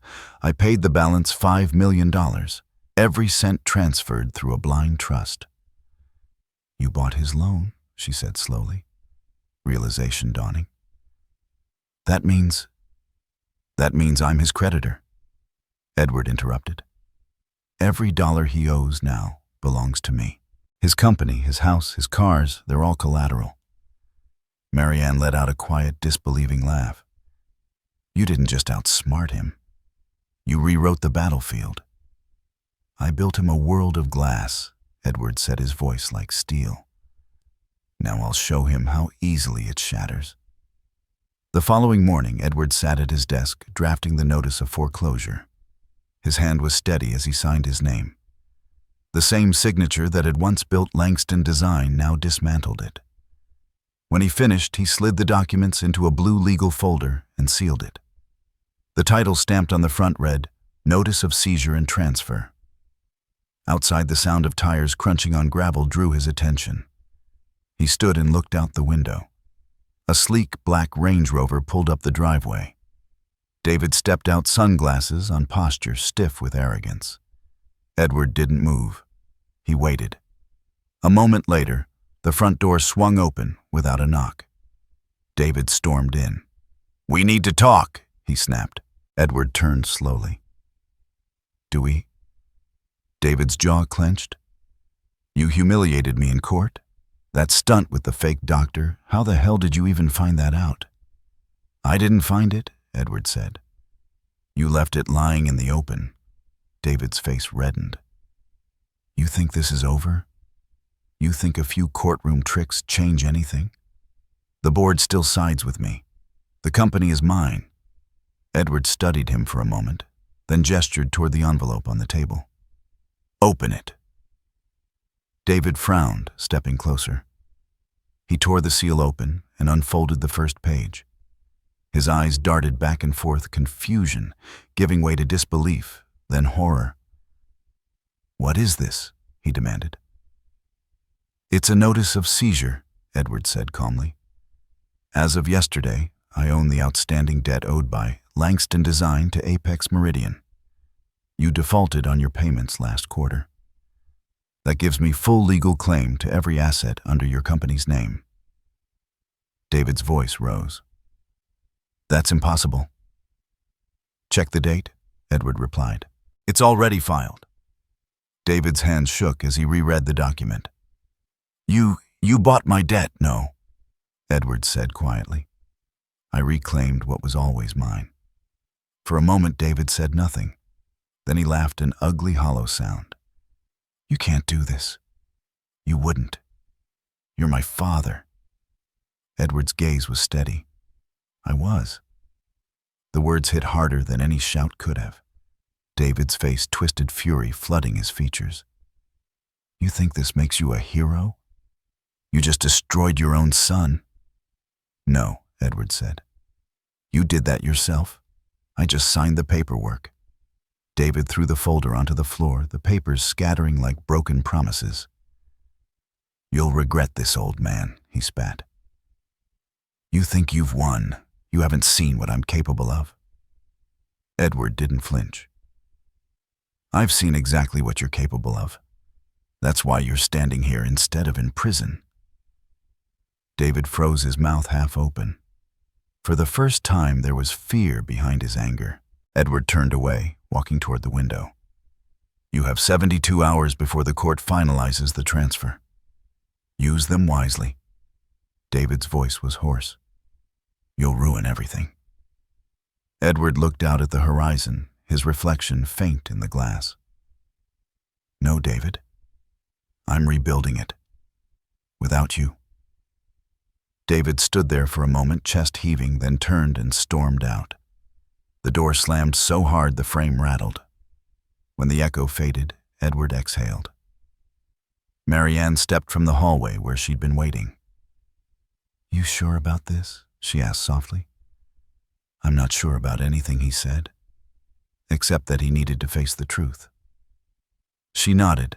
"The foreclosure goes public tomorrow. Once that happens, the press will pick it up. He'll be finished." Edward stared at the scattered pages on the floor. "No," he said. "He'll finally understand what he built." Marianne studied him for a long moment. "And what about you?" He looked out at the darkening sky. "I'm just an old architect, Marianne. But even old architects know when it's time to tear down a building before it collapses." The wind rustled through the open window, scattering one of the pages across the floor. Edward bent down, picked it up, and placed it back on the desk. The last line of the document read, "Effective immediately ownership transfers to Edward A. Langston." He traced his name with his thumb, then turned off the lamp. The blueprint of justice was almost complete. All that remained was the final unveiling. The morning of the final hearing began with silence. The kind of silence that feels intentional, like the world holding its breath. Edward Langston stood in front of the mirror, adjusting his tie one last time. The man staring back at him wasn't the quiet father or the retired architect anymore. He was something sharper, older, tempered by loss and betrayal. The suit he wore was the same one he'd worn the day Langston Design broke ground on its first skyscraper. It still fit perfectly. Marianne knocked lightly on the doorframe. "They're ready," she said. Edward turned. "How's the press camped outside?" she replied with a faint smile. "Half of Los Angeles wants a front row seat to this one. You've become a headline, the father who took back his empire." Edward exhaled through his nose. "Then let's give them something worth remembering." They arrived at the courthouse 15 minutes before the session. The lobby was a storm of reporters' flashes and whispered speculation. Cameras swung in their direction as Edward passed through the metal detector, his every step measured deliberate. David was already there, flanked by Lauren and his new lawyer, a younger, cockier version of the last one. His expression was pure venom. "Still playing dress-up, Dad?" David sneered as they passed. "You think this little performance makes you look powerful? You're just embarrassing yourself." Edward stopped and met his son's eyes. "Performances are for people who still have something to sell," he said quietly. "I'm just here to finish the design." David's smirk faltered for half a second. Then he turned away, muttering something to his lawyer. Inside courtroom 5B, the same Judge Kincaid sat at the bench, expression unreadable. He shuffled the paperwork before him, then looked up. "We're reconvening for the continuation of Langston versus Langston. Petition for conservatorship motion for injunction and countersuit for fraudulent filing." Trent, David's new attorney, rose immediately. "Your Honor, before we begin, we'd like to move for dismissal on the grounds that the respondent's new filings were submitted in bad faith. The claims of fraud are unfounded, and the foreclosure notice entered last week has no bearing on this case." Kincaid raised an eyebrow. "That's a bold statement, Counselor. Considering your client's star witness was arrested for perjury." A ripple of laughter rolled through the courtroom. Marianne stood calmly. "Your Honor, the foreclosure notice has every bearing on this case. My client now holds full financial control of all assets previously under Langston Design and its affiliates, including the properties tied to the conservatorship filing. The petitioner, Mr. David Langston, is effectively attempting to seize property he no longer owns." Trent's confidence cracked. "That's absurd." "There's no proof of transfer." Marianne turned to Edward. "Mr. Langston, would you like to clarify?" Edward rose slowly. "Your Honor, 3 days ago, the outstanding loan owed by Langston Design to Apex Meridian Capital was purchased in full by a private trust under my control. The transaction was verified by Apex's managing director, Mr. James Callahan, whose affidavit is attached to the record." He placed a document on the table, sliding it toward the clerk. The judge scanned it, his eyes widening slightly. "So, Mr. Langston, you're telling this court that you are now your son's sole creditor. Yes, Your Honor, Edward said. And as of this morning, due to non-payment of the loan, I have filed for immediate foreclosure on all associated assets. David shot to his feet, red-faced. You can't do that. That's illegal. You can't just sit down, Mr. Langston, Judge Kincaid barked. Or I'll have you removed. Edward didn't move. He kept his eyes on his son. You wanted control, David. You spent months forging papers, stealing from your mother's foundation, lying to a court. You wanted power. Congratulations. Now you're the debtor in default. A murmur rippled through the gallery. David's mouth opened, but no sound came out. He turned to his lawyer, who looked just as pale. Marianne stepped forward. Your Honor, we have also filed criminal referrals with the district attorney's office regarding the embezzlement from the Helen Langston Foundation. The transfers were made under the authorization of both petitioners, David and Lauren Langston. Lauren let out a gasp, covering her mouth. David, what did you do? He ignored her, staring straight at Edward. You think you've won? You're destroying your own bloodline for revenge? Edward's voice was calm, almost too calm. No, I'm saving what's left of it. The judge cleared his throat. I've seen enough. The petition for conservatorship is denied. Furthermore, this court will be referring evidence of fraud, perjury, and financial misconduct to the proper authorities. David's chair screeched against the floor as he stood. You can't do this to me, he shouted. You can't just erase me like this. Judge Kincaid's voice was sharp as a whip. Mr. Langston, I didn't erase you. You did that yourself. Bailiff, escort the petitioners out until order is restored. The bailiffs moved in, but David shoved them off, pointing at his father. You planned this. Every step, Edward's gaze was steady. Yes, and every step was yours first. David lunged forward, but the bailiffs caught him. Lauren stood, frozen tears streaking down her face. As they dragged him from the room, his shouts echoed against the walls. You'll regret this, old man. You'll die alone. The doors slammed behind him, leaving only silence and the hum of fluorescent lights. Judge Kincaid sighed, removing his glasses. Mr. Langston, he said, looking at Edward, I don't say this often, but what you did here legally and tactically is extraordinary. You've turned their scheme on its head without breaking a single law. Edward inclined his head slightly. Sometimes the best way to win a war is to let the enemy build their own battlefield. Kincaid gave a faint smile. This case is adjourned. Mr. Langston, you're free to go. Outside the courthouse steps were flooded with reporters. Microphones and cameras thrust forward, voices overlapping in a storm of questions. Edward paused at the top of the stairs. Marianne turned to him. You don't have to say anything. We can walk right past. But Edward shook his head. No. They've heard his story long enough. It's time they heard the truth. He stepped up to the microphones, the flashbulbs exploding around him. For years he began, I believed silence was the same as peace, that if you loved your family enough, you could ignore betrayal. I was wrong. Silence isn't peace, it's permission. My son tried to take everything I built, but he forgot the first rule of architecture: when the foundation is rotten, the whole structure collapses.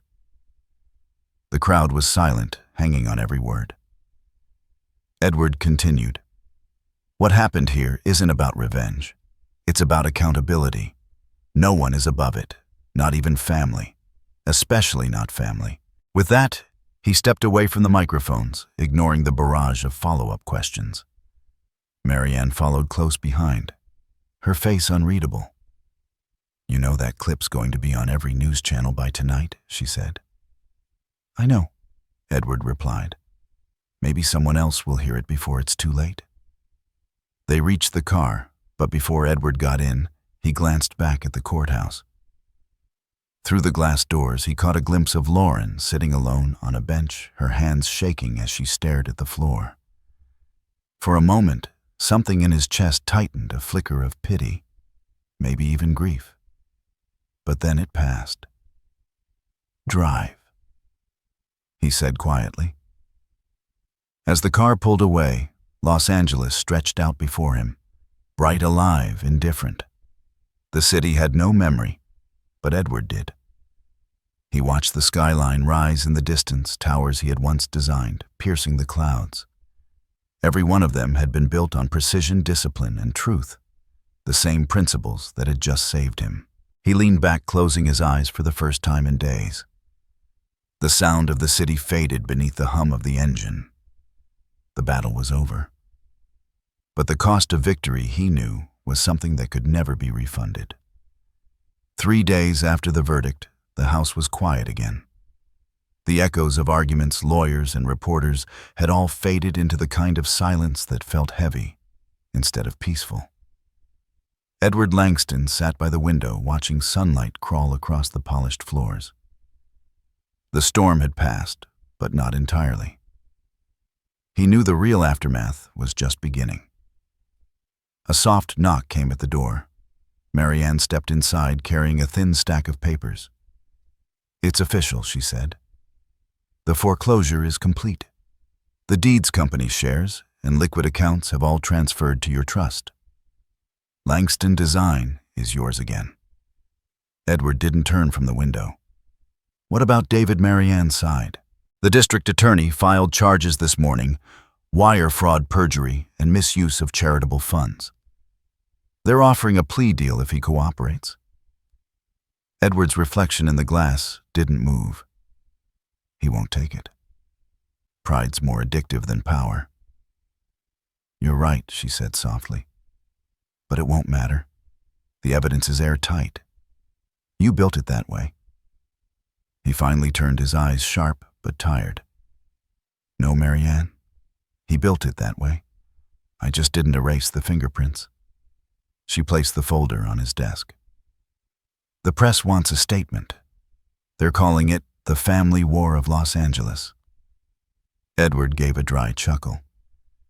People love a tragedy more than they love the truth. Marianne hesitated. "You could still walk away quietly. Donate the company, disappear for a while. You've earned that." He looked at her. "And leave a half-built foundation standing, no. I'll finish what I started. Then I'll rest." She nodded slowly. "Then there's one more thing." From her briefcase, she pulled another envelope, smaller, worn at the edges. "This came from your grandson, Tyler." Edward's expression softened as he took it.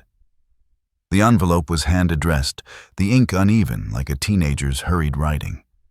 He opened it carefully. Inside was a single sheet of lined paper. "Grandpa, Mom cries every night. Dad won't talk to me. He says you ruined us, but I don't think that's true. You came to my game once and stayed until the end, even when it rained. I remember that. I hope I can see you again. I don't care about the company. I just miss when we were a family. Tyler." Edward folded the letter and stared at it for a long time. "He's the only one who still knows how to tell the truth," he murmured. Marianne watched him quietly. "Do you want me to set up a visit?" He shook his head. "Not yet. Let him stay innocent a little longer. The world will catch up to him soon enough." Outside, thunder rolled in the distance. The afternoon light dimmed, and the city blurred into shadow. Edward stood and crossed the room to his old drafting table. The surface was littered with documents, architectural sketches, and photographs. He cleared a space and laid the letter down gently beside a blank sheet of vellum. "Do you know what the hardest part of designing a building is?" he asked suddenly. Marianne tilted her head. "The foundation." He smiled faintly. "No, the demolition. You have to destroy what exists before you can build something that lasts." He picked up a pencil and began to draw, not blueprints this time, but lines that curved and intersected, forming a shape both mechanical and organic. Marianne leaned closer.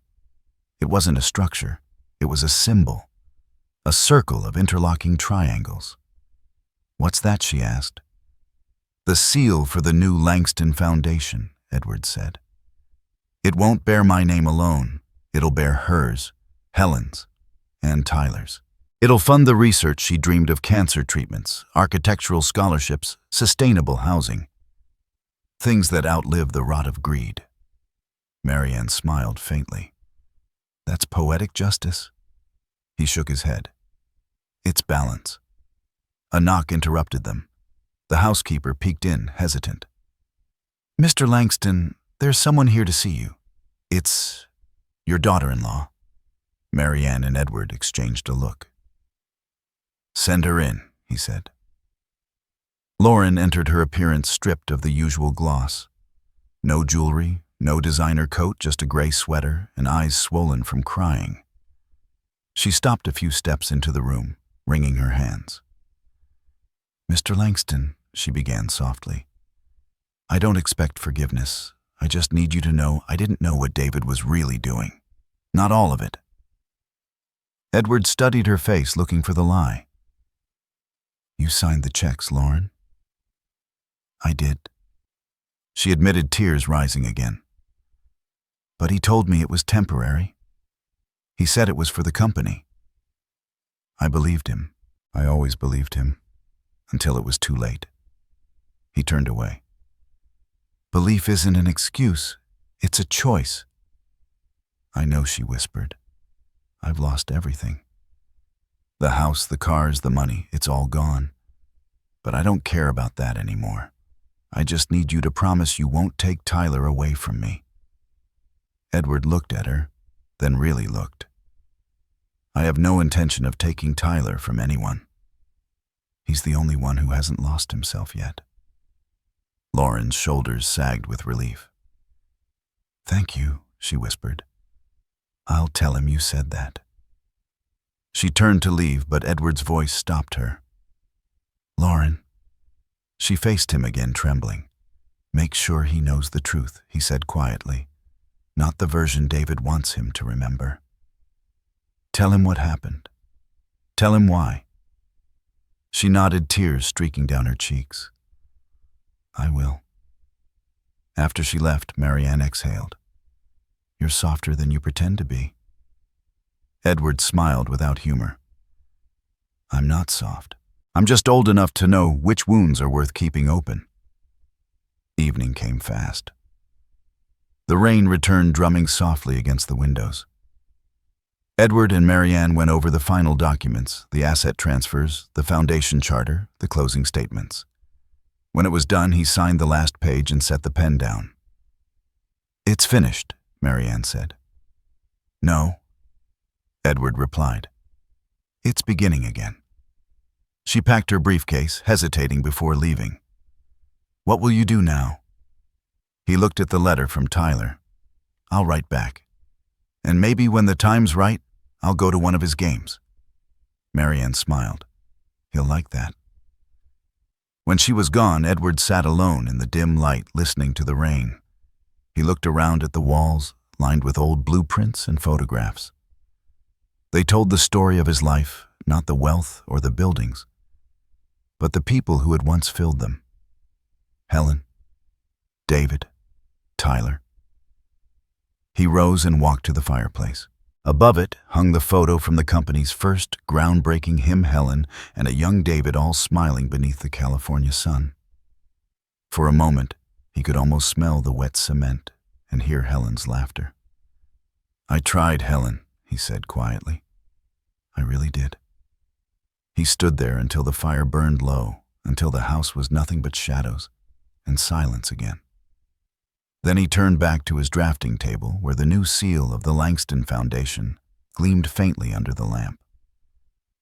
He picked up Helen's old fountain pen, the same one she'd used to sign their marriage license, their first contract, and their son's birth certificate.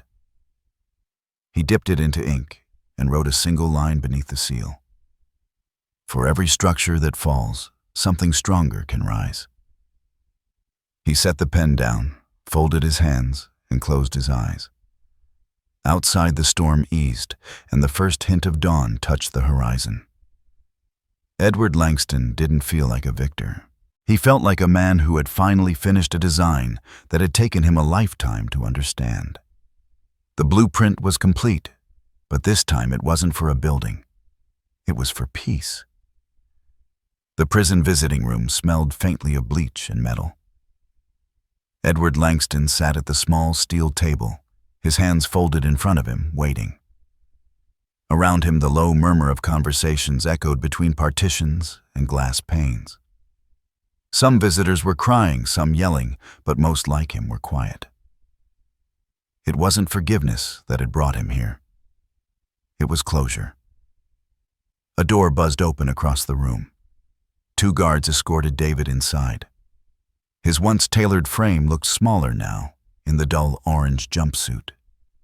The arrogance that had once clung to him like cologne was gone, replaced by something brittle hollow. He hesitated before sitting down across from his father. For the first time in years, he looked uncertain.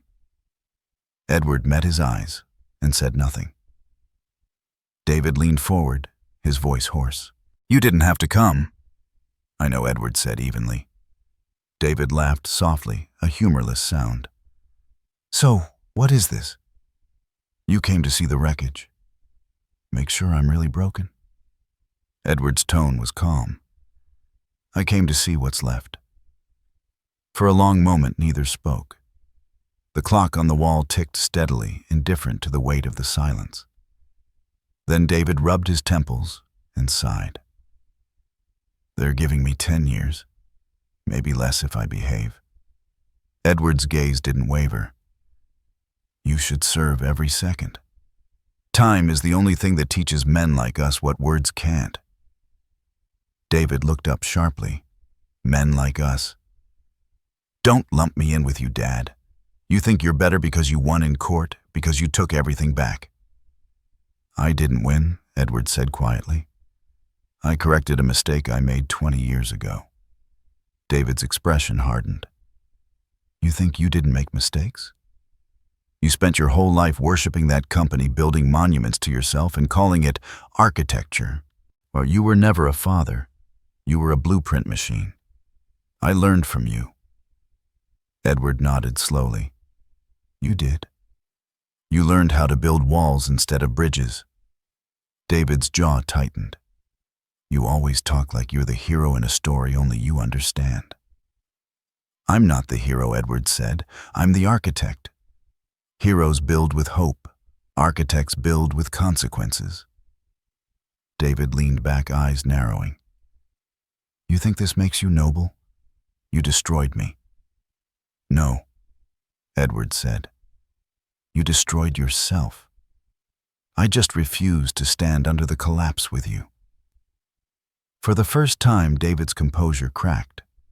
His eyes glistened with something raw, fear, regret, maybe even guilt. "Do you ever wish you'd done it differently?" Edward paused. "Every day. But wishing doesn't rebuild a house once it's burned. You start over or you live in the ashes." David looked away, clenching his fists. "Mom would have hated this."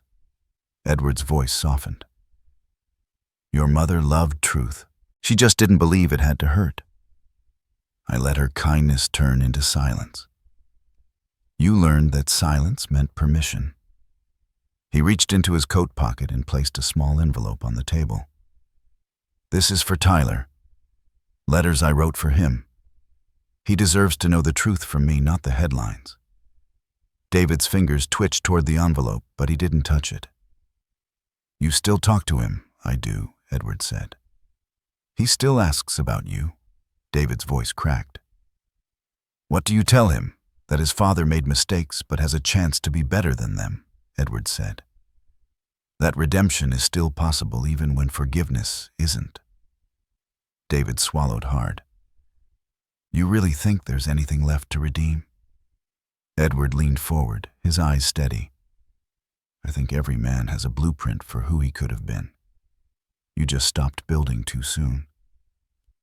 They sat in silence again, the weight of the words settling between them. Somewhere behind them, a guard's radio crackled the sound of a world moving on. Finally, David spoke. "I'm sorry." Edward didn't flinch. "For what?" "For everything," David said, his voice shaking. "For the lies, the foundation, the court. For turning your legacy into a weapon. I thought I was protecting the company, but I was just protecting my ego." Edward nodded slowly. "Ego is the only empire that always falls." David looked at his hands. "I don't expect you to forgive me." "I don't need to," Edward said. "You'll forgive yourself one day. That'll be punishment enough." David laughed quietly, shaking his head. "You never change." Edward allowed himself a faint smile. "No, I just age better." They both sat for a while longer, not as father and son, but as two men surrounded by the ruins of what they had built. When the guard finally came to signal the end of visitation, David stood but hesitated. "Dad," he said softly, "what I do? What happens now?" Edward stood too slower, but taller somehow. "Now," he said, "you serve your sentence, and I finish what your mother started." David frowned. "The foundation?" Edward nodded. "Helen's legacy will live again. I've already rebuilt it. This time it's untouchable." David looked down at the floor. "I don't deserve to be part of that." Edward's voice was firm. "You won't be, but your son will." The guards led David away. As he disappeared through the metal door, Edward whispered something under his breath, words too quiet for anyone else to hear. "Maybe someday you'll learn how to build something that doesn't collapse." Outside, the winter sun had already started to fade behind the prison walls. Marianne was waiting by the car. "How was it?" she asked. "He's alive," Edward said. "That's enough for now."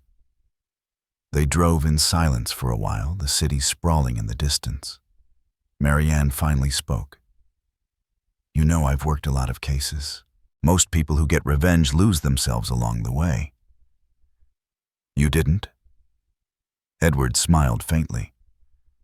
"That's because I wasn't looking for revenge. I was looking for balance." She glanced at him. "And did you find it?" He looked out at the skyline, his skyline etched in gold by the setting sun. "Not yet, but I'm close." They stopped at a red light. Across the intersection, one of Langston Design's newest towers rose high above the others. Its glass walls glimmered like mirrors. At the top, engraved in brushed steel, were 4 simple words: Helen Langston Foundation Tower. Edward stared up at it for a long time. "You see that building?" he asked. Marianne followed his gaze. "Hard to miss." "She dreamed of that one," he said quietly. "We designed it together before she got sick. I told her it was impossible to build on that slope. She told me that everything worthwhile starts impossible." Marianne smiled. She was right. The light turned green, but Edward didn't move for a moment. "Then," he said softly, "it's hers again." When they reached his house, twilight had already settled over the hills. Edward stepped out of the car and stood for a moment under the porch light. Marianne turned to him. "You know you could have destroyed him completely. You could have taken everything, his name, his family, his future. But you didn't." Edward looked up at the night sky. "No building stands forever. The best you can do is make sure it falls the right way." Marianne nodded understanding. "Good night, Edward." "Good night, Marianne." He watched her drive away, the taillights fading into the dark.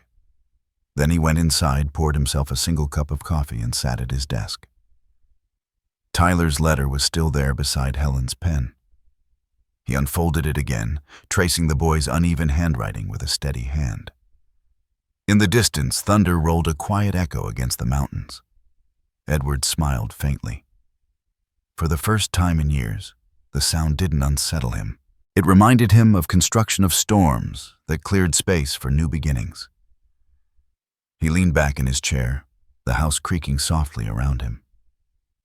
Outside, the tower lights shimmered through the fog like distant stars. He had lost a son, but he had saved something far greater, the foundation of truth. And this time, he knew it would hold. 6 months had passed since the courtroom lights went dark, since the last gavel fell and the echo of his son's anger faded into memory. Los Angeles had moved on, but Edward Langston had not. Some mornings he still woke expecting chaos, the calls, the lawyers, the press. Instead, there was only the soft hum of life returning to balance. He stood now in the glass atrium of the Helen Langston Foundation Tower. Sunlight poured through the tall windows, scattering across marble floors and bronze nameplates. Volunteers bustled past him, carrying folders and coffee cups. The air smelled of paint paper and new beginnings. He walked slowly, taking in every detail, the portraits on the wall, the young architects sketching models, the researchers discussing grants. The foundation that had once been looted by greed now thrived under new hands. A plaque near the main staircase caught his eye. It read, "In memory of Helen Langston, she believed in building what lasts." Edward traced the words with his fingertips. "You were right, Helen," he murmured, even after everything the structure held. Outside, the city shimmered beneath a pale blue sky. Across the street, a group of students toured the tower. Their guide explained that the building's revenue now funded scholarships for young architects and medical researchers. Edward smiled faintly. The foundation had become what it was always meant to be, a bridge between design and healing. Later that afternoon, he drove to Tyler's high school. The field stretched out under the late sun, and the sound of whistles and sneakers carried on the wind. Tyler Taller now spotted him from across the field and jogged over, still in his football pads. "Grandpa," he called, breathless and grinning. "You came, I said I would," Edward said, smiling. "You've gotten faster." Tyler laughed. "Coach says if I keep my grades up, I might get a scholarship next year. Maybe even architecture school." Edward raised an eyebrow. "Architecture? Are you sure you want to spend your life chasing straight lines that never stay straight?" Tyler grinned. "You make it sound boring. You built things that touch the sky." Edward's gaze softened. "Then build better ones, Tyler. Stronger, lighter, kinder." Tyler nodded seriously. "Mom says you're rebuilding the foundation from scratch. She told me everything. About Dad, too." Edward inhaled deeply, then nodded. "Good. You should know the truth. All of it." They stood together for a long time, watching the sun dip behind the bleachers. For the first time in years, Edward felt something resembling peace, not triumph, not relief, but quiet understanding. The following week, he received an invitation. The state correctional facility was holding a community outreach program, an initiative to help inmates learn vocational skills. The letter bore his son's handwriting. Against his better judgment, Edward went. The visiting room was smaller this time, quieter. David stood near a table dressed in work clothes instead of a jumpsuit, sorting blueprints. When he looked up, his face carried the same exhaustion, but less bitterness. "I didn't think you'd come," David said softly. "I almost didn't," Edward replied. "But architects should check their foundations from time to time." David smiled weakly. "I teach drafting now. Some of the guys here can't read well, but they can draw. Lines make sense to them." Edward studied him for a moment, then nodded. "Your mother would have liked that." David looked down. "I think about her a lot. About you too." "Good," Edward said quietly. "Regret is the first step toward rebuilding." They spoke little after that. When the guards signaled the end of the visit, David hesitated. "Dad," he said, "when I get out, do you think I'll have a place?" Edward met his gaze. "If you come back as a man who knows what he broke and how to rebuild it, then yes. The door will be open." David nodded, his eyes wet, but this time he didn't hide it. When Edward stepped outside, the sky was bruised with twilight. He breathed in the cool air, the hum of distant traffic blending with the call of evening birds. For the first time in years, the city didn't feel like a battlefield. It felt like home. Weeks later, the Helen Langston Foundation hosted its first annual gala since its rebirth. Reporters, donors, and scholars filled the glass lobby. Tyler stood beside him, in a neat black suit, barely hiding his excitement. Marianne Holt greeted guests at the door, smiling proudly. When Edward took the stage, the applause faded into expectant silence. He looked out over the crowd, faces young and old. Some strangers, some ghosts from a lifetime ago. "I was once asked what architecture means," he began. "I said it was about creating something that stands longer than we do. But I was wrong. Architecture isn't about buildings. It's about balance. It's about how we hold each other up when everything else falls." The audience listened in stillness. "I built towers and offices," he continued. "But the greatest structure I ever helped restore wasn't made of glass or steel. It was a family. Broken, tested, rebuilt. The Helen Langston Foundation isn't a monument to success. It's proof that even in ruin, something beautiful can still rise." He stepped back, letting the applause swell. Tyler clapped louder than anyone.